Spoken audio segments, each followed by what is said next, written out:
Hey everybody, this is a quick video in case you have a PS5 access controller and you need to do a hard reset on it because it is not working. Maybe it's not connecting or it's glitching or not responding. We can fix a lot of these issues with this reset. Now, it's not going to undo any pairings or any configurations or anything like this. It's just going to force it to kind of power cycle and clear out any faults and hopefully fix whatever issues you're having.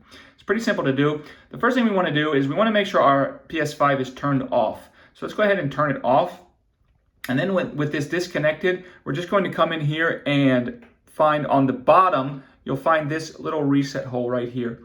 And you're going to need a paper clip or something like that to put in there. You're just going to put in there and press that reset button for about a second or two and release.